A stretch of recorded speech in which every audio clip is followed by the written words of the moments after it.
Cemetery, suppressed laugh. You laugh at things you probably shouldn't.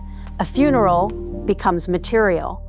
Turning away, lighter, a personal tragedy turns into a punchline before the wound even closes. Bedroom, phone, chuckle. Someone asks if you're okay, and you respond with a joke so dark it makes them uncomfortable. Pebble from shadow, they don't laugh, you do. And for a brief moment, you feel lighter. Standing, calm, dark shapes floating, not better, just lighter, like you've turned something unbearable into something you can hold. Table, blob shrinking. This isn't cruelty, it's not even really humor, it's survival dressed up as a joke. Hallway, chaos rushing. And your brain, it knows exactly what it's doing. Pushing chaos back. You are not broken for laughing at the wrong thing. Hospital break room. You are not cold or unfeeling or disconnected from reality. Rooftop reflection. You are using one of the oldest, most sophisticated defense mechanisms the human mind has ever created. Mirror. Reaching reflection. Dark humor isn't a personality flaw, it's a translation system. Floor, emotion filter. It takes pain that feels too big to process and converts it into something small enough to survive.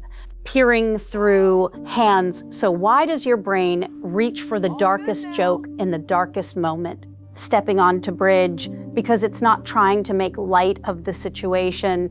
Midway on bridge, it's trying to make the situation light enough to carry. Younger version. The first thing to understand is that dark humor is a control mechanism. Middle-aged version, when something terrible happens, your nervous system floods with information it doesn't know how to organize. Older version, grief, fear, rage, helplessness. These emotions arrive all at once and they're too loud. Couch tension unwinding. The brain needs to do something with them or it will shut down entirely. Exhaling ripples, so it reaches for the one tool that creates distance without disconnection. Humor. Rooftop clouds parting, but not the cheerful kind. The kind that acknowledges the horror while refusing to be consumed by it. Floating, waters parting, you make the joke because it proves you're still the one holding the pen. Walking path, you're narrating your own pain instead of being narrated by it. Bench at night, think about how often dark humor shows up in professions that deal with death or trauma. Window seat, rain emergency room doctors, soldiers, therapists, firefighters. Doorway, looking back.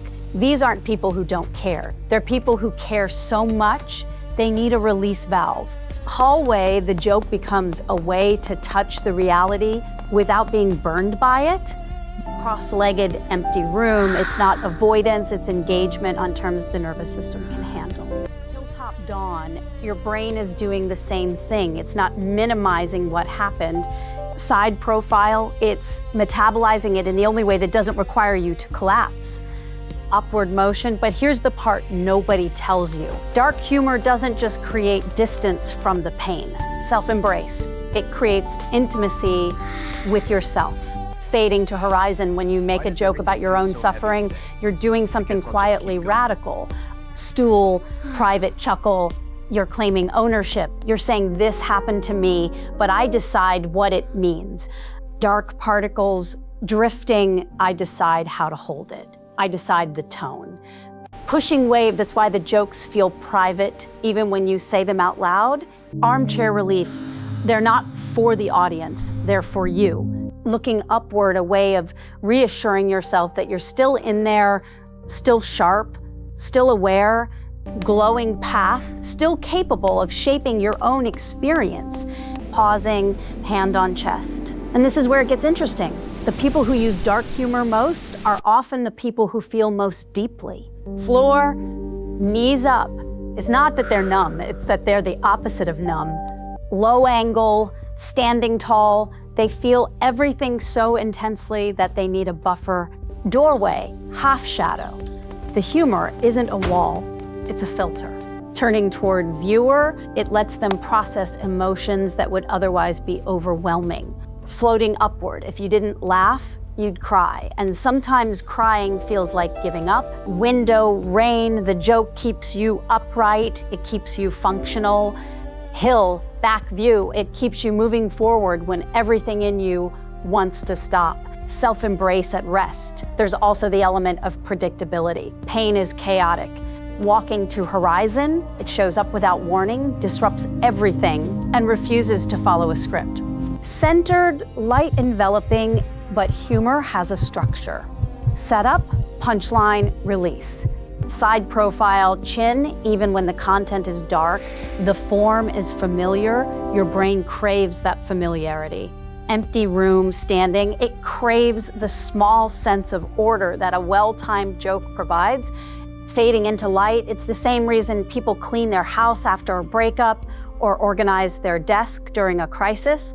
Cross-legged hands open, the external chaos can't be controlled, but this one small thing can.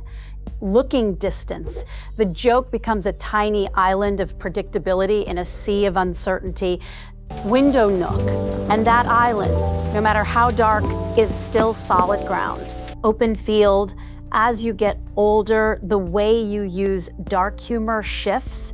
Centered, glowing in your 20s, it might have felt rebellious, a way to push back against expectations. If this resonated with you, consider subscribing. There's more to understand.